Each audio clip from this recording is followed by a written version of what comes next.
यावर्षी सरकारी नोकरीच्या भरपूर जाहिराती निघत होत्या. ही भरती झाली की ती भरती. जणू यावर्षी सर्व विभागातील रिक्त पदे भरून निघणार होती. माझं पण वय सरळ चाललं होतं, पण लक्ष मात्र राज्यसेवा परीक्षा देऊन मोठा अधिकारी बनण्याचं होतं. पण असंच एक दिवशी वडिलांना फोन केला. म्हटले, एवढ्या जागा निघत आहेत, कुठेतरी लागून जा, नंतर दे पुन्हा परीक्षा.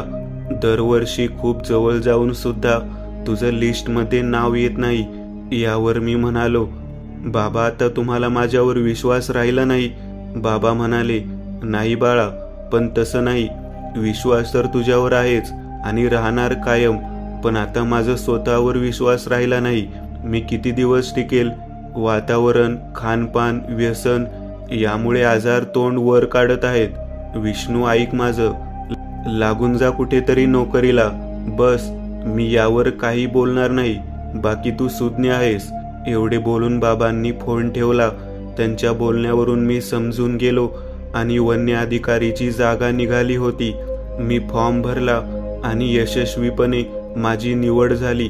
घरी सगळ्यांना सांगितले, या विभागात नोकरीला लागलो आहे आणि पोस्टिंग अजून दिली नाही, ट्रेनिंग नंतर देतील. एवढे बोलून मी ट्रेनिंगला निघालो. घरी सांगितले की ट्रेनिंग पूर्ण करून येईल. मी ट्रेनिंगसाठी निघालो. बसने 8 घंटे प्रवास करावा लागणार असल्याने मी रात्री निघालो, म्हणजे सकाळी त्या ठिकाणी पोहोचेल. 1-2 गाव बसने हळूवार वेगाने ओलांडले आणि एका बस थांब्यावर येऊन थांबली. बराच वेळ झाला, बस जागेवरून हालत नव्हती. मी मास्तरांना विचारले, काय झालं, बस का थांबली आहे? त्यावर तो म्हणाला, एक रिझर्वेशन आहे.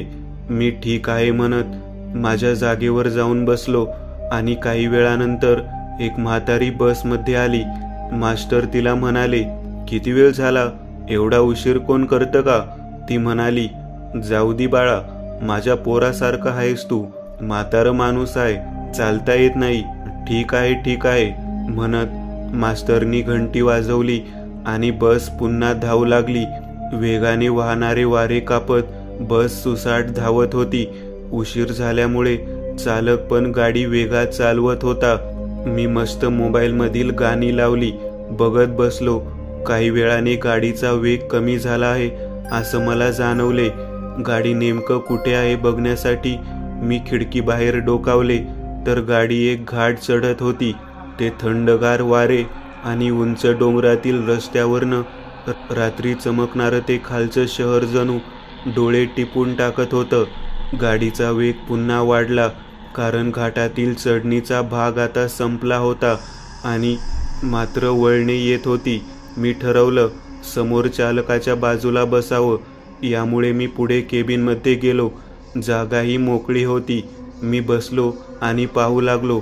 काही वेळाने एका वळणावर एक इसम गांजा फुकत बसला होता. गाडी वेगात होती, तरी पण माझं त्याच्याकडे लक्ष गेलं आणि त्यानेही मला पाहिलं. मी स्मित हास्य देत चालकास म्हणालो, काही लोक आहेत, नशा करण्यासाठी काहीही करतील, कुठेही जातील. पण चालकाने माझ्याकडे लक्ष दिलं नाही. तो गप्प गाडी चालवत होता. मला जरा वेगळं वाटलं. काही वेळाने तोच इसम मला पुन्हा दिसला. हीच प्रक्रिया झाली. त्याने मला पाहिलं, मी त्याला पाहिलं. मी चालकास पुन्हा म्हणालो, चालक दादा, तो इसम दिसला का तुम्हाला? त्याने काहीच उत्तर दिले नाही. मी मनात म्हणालो, कमाले, मला झोप येत आहे म्हणून असं झालं, असा विचार करतोय. तेवढ्यात तोच पुन्हा दिसला. यावेळी मात्र तो वेगळा वाटत होता.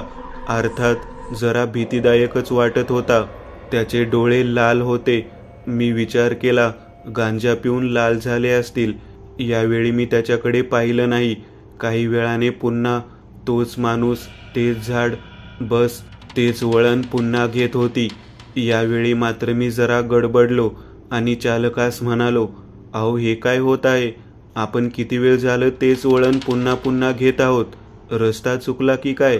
यावेळी मात्र चालक म्हणाला, रस्ता नाही, नशीब चुकलं आहे. नशीब चुकलं आहे आज आपलं. चकवा खाल्ला आहे आपण. सुट्टी घेणार होतो, कुठे फसलो. त्या थंडीत त्याला आलेला घाम पाहून वाटलं काहीतरी गडबड आहे. तेवढ्यात पुन्हा तोच इसम पुन्हा दिसला. चालकाने गाडीतले सर्व बंद दिवे चालू केले. झोपलेले लोक आणि मास्टरही जागे झाले. मास्तरांनी विचारले, "का रे लाईट लावली? लोकांना उतरायचं आहे का?"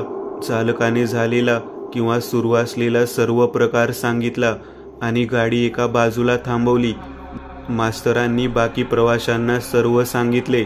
यावर काही प्रवासी म्हणाले, "मग गाडी का थांबली आहे या ठिकाणी? जीव जाईल सर्वांचा." तेवढ्यात ती म्हातारी बोलली, "नशीब तुमचं, त्यानं गाडी थांबवली. नाहीतर 1-2 वेळेस अजून तो दिसला असता तर गाडी दरीत कोसळली असती आपोआप. तो राखणदार आहे या घाटाचा. लेकरांनो, माझं ऐका, गाडीच्या खाली उतरा, हात जोडा. जर तुम्ही कोणत्या जंगली जनावराचं मांस खाल्लं असलं तर, आणि कोणीही सोबत काही पोळी वगैरे आणली असेल तर निवड ठेवा. क्षमा मागा, म्हणजे तो जाऊ देईल." बसमधील काही लोक खाली उतरली, कारण त्यांनी प्रवासाआधी रानडुकराचं मांस खाल्लं होतं. त्या आजीनं एका प्रवाशाकडून पोळी घेतली आणि म्हणाली, "काही गोड आहे का? जलेबी वगैरे काही?" एक इसम पुढे आला आणि त्याने त्याच्या जवळील पेढे दिले. ती खाली उतरली. तिने तो निवड ठेवला, हात जोडले, म्हणाले, "बस झालं देवा, जाऊ दे आता, लेकरच आहे ती, होती भूल कवा बवा." एवढं बोलून ती आणि बाकी सर्व गाडीत बसले. चालकाने गाडी सुरू केली आणि चालू लागला. आता मात्र पुढे एक टोल नाका दिसत होता. त्या वळणावरही कोण दिसलं नाही. 1 तास लागतो तो घाट पूर्ण करण्यास. आम्हाला 2 तास लागले. भयानक अनुभव होता. सकाळी मी ट्रेनिंग ठिकाणी उतरलो. सर्व विसरून मी काही महिने ट्रेनिंग केली आणि शेवटी मला जॉईन होण्यासाठी पत्र आले आणि माझी पहिली पोस्टिंग पाहून मी जागीच खाली बसलो. त्याच ठिकाणी होती, त्याच जंगलात, जिथे तो नैवेद्य ठेवला होता. जवळपास 10 कामावरून काढून टाकले. कामाचा कुठेही सुगावा लागत नव्हता. बेरोजगारी आणि वाढता खर्च विरीशचा जीव जणू जाळून टाकत होता. मोठ्या शहरात राहत असताना रोज पोटाची खळगी भरण्याचा प्रश्न जणू जंगलातील प्राण्याप्रमाणे झाला होता. रोज उठून आज काहीतरी खायला मिळेल या आशेने भटकंती करायची.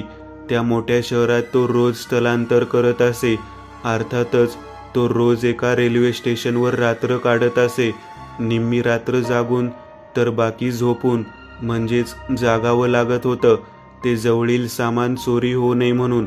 खूप संघर्ष केल्यावर त्याला एका अभ्यासिकेवर काम मिळालं. त्याने विचार केला, कामासोबत अभ्यासही होईल, म्हणजे एखादी सरकारी नोकरी मिळेल. म्हणून त्याने तिथे काम करण्याचा निर्णय घेतला. निश्चित पगार कमीच होती, पण तसे अवघड कामही नव्हते. एक प्रश्न अजून होता, राहण्याचा. तिथे राहण्याच्या काही सुविधा उपलब्ध नव्हती. मग काय, रोज काम संपले की राहण्याची सोय करण्यासाठी कमी भाडे असलेली खोली शोधत असायचा. खूप शोध मोहीम केली, पण कमी पैशात त्याला खोली मिळत नव्हती. शेवटी त्याच्या कामापासून अगदी 5 पावलांवर त्याला एक घरमालक असंच भेटला. तो अभ्यासिकेत काही विचारपूस करण्यासाठी आला होता. तर त्या संभाषणात विरीशने त्याची अडचण त्या मालकाला सांगितली. तसं तो विरीशला म्हणाला, "काकेत कळसा आणि गावाला वळसा, अशी गत झाली तुझी. अरे, इथे विचारपूस केली नाहीस तू कोणाला?" विरीश म्हणाला, "हो, केली होती, पण सगळे म्हणाले इथे कुठे जवळपास नाही आहे." तो मालक म्हणाला, "अच्छा, किती भाडं देऊ शकतोस महिन्याला?" विरीश म्हणाला, 2,000 रुपये. तो म्हणाला, "हे तर खूप कमी आहेत. बाजारात 4,000 रेट आहे. डिपॉझिटचे पैसे तरी आहेत का तुझ्याकडे?" तो म्हणाला, "हे 1,000 आहेत." तो मालक म्हणाला, "अच्छा, राहू दे, ठेव तुझ्याकडे, पण भाडं द्यावं लागेल आणि सुविधा जास्त मिळणार नाहीत. घरात काम करण्यात मदत करावी लागेल. जमेल तुला?" विरीश आनंदी होऊन म्हणाला, "चालेल, कधी येऊ?" "चल आताच." विरीश म्हणाला, "ठीक आहे." आणि सगळं सामान घेऊन तो त्याच्या घराकडे निघाला. अगदी 5 पावलावर त्याचं घर आलं. तो म्हणाला, "उघड दरवाजा." यावर विरीश म्हणाला, "तुम्ही टाळा लावला नव्हता, घर उघडच कसं काय?" तो म्हणाला, "इथे कोण येत नाही." विरीश म्हणाला, "आणि चोरी वगैरे? घरात काही नाहीच तर चोरी करण्यासारखं." एवढं बोलून विरीशने दरवाजा उघडला. उघडत असताना त्याला दिसले की बाहेरील लोक त्याच्याकडे बघत होती. त्याने दुर्लक्ष करून मालकासोबत वर गेला. मालकाने त्याला त्याची रूम दाखवली आणि म्हणाला, तुला बाथरूम वगैरे सगळं दाखवून दिलं आहे. हे सोडून बाकी कुठे जायचे नाही आणि माझ्या खोलीत न विचारता दार न वाजवता यायचं नाही. एवढं बोलून तो त्याच्या खोलीत गेला. विरेश अगदी खुश झाला, कारण कामाच्या जवळ राहण्याची सोय झाली होती, जेणेकरून तो जेवणावर चांगला खर्च करू शकत होता. असेच काही दिवस उलटून गेले. तो कामावर जायचा, खोलीत येत असल्याचा आणि झोपून जात असायचा. 1 महिन्याचं भाडं त्याने दिलं. दुसरा महिना आला. त्याने मालकाला विचारलं, मालक हे बाकीचे डिपॉझिट? तो म्हणाला, याची गरज नाही बाळा, राहू दे. तू चांगला आदर्श मुलगा आहेस. तू राहा जोपर्यंत राहायचे तोपर्यंत. ठीक आहे म्हणत असंच काही दिवस हाच क्रम सुरू होता. एक दिवस विरीशला स्वतःमध्ये अशक्तपणा जाणवला. त्याने आरशात पाहिलं तर सगळं अंग सुकून गेलं होतं. चेहरा अगदी काळा पडला होता. डॉक्टरला दाखवले. त्यांनी सांगितले की रक्त कमी आहे. त्यांनी रक्त चढवले, पण त्याचा काही उपयोग झाला नाही. तिच्यामध्ये काही सुधारणा झाली नाही. असेच एक दिवस एक इसम तो जिथे काम करत होता तिथे आला आणि त्याला म्हणाला, तू कशाला तिथे राहायला गेला? विरीश म्हणाला, जवळ आहे इथून आणि भाडं पण कमी आहे आणि मी तर डिपॉझिट पण दिलं नाही. यावर तो म्हणाला, अरे एक वेगळं डिपॉझिट जात आहे तुझ्याकडून आणि एकटा कसं काय राहतोस तिथे तू? एकटा नाही आहो, घरमालक असतात ना. तो इसम म्हणाला, कोण घरमालक? कोण नाहीये तिथे? विरीश म्हणाला, अहो त्या तुम्ही बघत होतात ना घरात जाताना, ते सोबत होते माझ्या. यावर तो इसम म्हणाला, नाही रे बाळा, तू एकटाच होतास. ठीक आहे तर आज तूच परीक्षण कर, पण रात्रीचे 11 वाजण्या अगोदर. झोपण्यापूर्वी त्याला सांग मी झोपत आहे. नंतर त्याच्या खोलीत बघ लपून. जसे बघशील 2 सेकंदाच्या आत घराबाहेर ये आणि मारुती मंदिरात जाऊन बस. एवढं कर फक्त. थोडाही चुकलास तर जीवाला मुकशील. हे ऐकून विरीश घाबरून गेला. त्या इसमाच्या बोलण्यावरून त्याला संशय देखील आला की मी जसं त्या घरात गेलो तसं घरमालक जरा वेगळे दिसत आहेत. त्यांच्या तोंडावरील सुरकुत्या गायब झाल्या आहेत. त्यांच्यात तोंडी ताकद आली आहे. आवाज म्हाताऱ्या माणसाप्रमाणे येत नाही, आता जसं पहिला येत होता. त्याने इसमाने सांगितल्याप्रमाणे करायचे ठरवले. त्या दिवशी तो लवकर घरी गेला. रात्रीचे 9:30 वाजले. त्याने मालकास सांगितले, मी झोपत आहे. मालकही ठीक आहे म्हणत त्यांच्या खोलीत गेला. विरीशने दरवाजा त्याला न कळता खोलून ठेवला होता. काही वेळ झाला आणि विरीश हळूच उठून त्याच्या खोलीकडे गेला आणि तुटलेल्या दरवाजामधून त्याने मध्ये बघितले तर एक अगदी संपूर्ण जळून गेलेला देह त्याला दिसला. त्याने अजून पाहण्याचा प्रयत्न केला आणि त्याला दिसले की देह तर जळालेला आहे, पण तोंड चांगलं आहे आणि एका नळीतून रक्तप्राशन करत आहे आणि ते रक्त त्याचंच आहे हे त्याला कळून चुकले. तो अत्यंत घाबरला. त्याला घाम फुटला. इतक्यात त्या मालकाला कळले की कोणीतरी त्या दरवाजाजवळ आहे. हे विरीशला कळताच त्याने मुख्य दरवाजाकडे पळ घेतला. त्या मालकाने एक भयानक किंचाळी मारली आणि त्याचा हात विरीशच्या मागे लांबवला. वरच्या खोलीतून तो हात लांबत लांबत विरीश जवळ येऊ लागला. विरीश दरवाजाजवळ पोहोचतोय तेवढ्यात त्या हाताने विरीशचे केस पकडले आणि आत खेचू लागला. विरीशने त्या इसमाने दिलेला अंगारा काढला आणि त्या जळलेल्या हातावर फेकला. तसे एक अजून किंचाळी ऐकू आली. त्या हाताने विरीशचे केस पकडले. तो मालक स्वतःला सावरणार तेवढ्यात विरीशने त्या घरातून बाहेर पडला आणि मागे न बघता तो पळत सुटला आणि मारुतीच्या मंदिरात जाऊन बसला. अंगात काहीच त्राण राहिले नाही. तो बेशुद्ध पडला. सकाळ झाली. विरीशने डोळे उघडले आणि पाहतो तर तो इसम त्याच्या जवळ बसला. विरीश त्याला म्हणाला, धन्यवाद, तुमच्यामुळे वाचलो. तो इसम म्हणाला, काही नाही, तुझं नशीब चांगलं, तू वेळेच्या आत बाहेर पडलास. तो मालक जवळपास 10 वर्ष आधीच त्यांच्याच घरात जळून मेला होता. आजपर्यंत तुझ्यासारखे किती मुलं त्याने शोषून घेतली. त्या मुलांच्या अंगातील रक्त संपले की तो दुसरी मुले बघतो. इथे सगळे रात्री 11च्या पुढे बाहेर निघत नाहीत. आता तू एक काम कर, गावाकडे जा तुझ्या, इथे राहू नको. ठीक आहे म्हणत विरीश काही दिवसांनी गावाला वापस आला. दुसरा अनुभव, शेवटचा नंबर. करंजे हे गाव फारसं कुणाला माहिती नसायचं. डोंगराच्या कुशीत लपलेलं, जणू कुणाला सापडू नये असंच गाव. नेटवर्क नाही, गुगल मॅपवर सुद्धा नोंद नाही.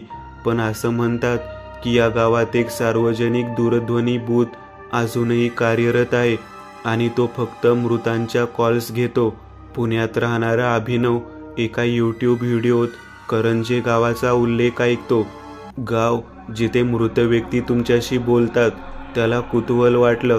तो एका ब्लॉग सिरीजसाठी हे सत्य तपासायला निघतो. पहाटे 4:30 करंजे गावात आगमन. गाव अंधारात गुंडाळलेलं. कुत्र्याचं भुंकणं, कोसळत पानगळ. एका कोपऱ्यात जुनाट पिळदार वृक्षाखाली एक लाकडी टेलिफोन बूथ दिसतो. त्यावर फेडेड अक्षरात लिहिलं आहे, शेवटचा नंबर. एकदा उचललात तर मागे फिरता येणार नाही. अभिनव हसतो. गिमिक असेल, काहीतरी लोकल अफवा. पण मग त्या बूथच्या आतून फोन वाजतो. अभिनव थांबतो. कोणीतरी प्रँक करतंय. तो रिसिव्हर उचलतो आणि दुसऱ्या टोकाला शांतता, श्वासाचा हलका आवाज आणि मग एक चिरडलेला स्वर, तू पण इथंच राहणार आहेस. फोन कट होतो. त्याला वाटतं कोणीतरी मजा घेत असेल.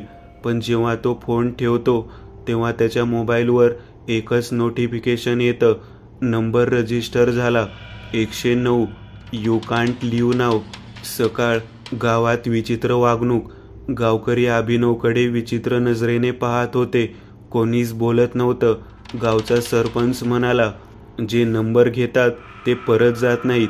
इथलं सत्य फोनमध्ये नाही, इथल्या मातीमध्ये आहे. अभिनव गावात एका म्हाताऱ्या बाईला भेटतो. ती थरथरत म्हणते, फोन फक्त एक माध्यम आहे.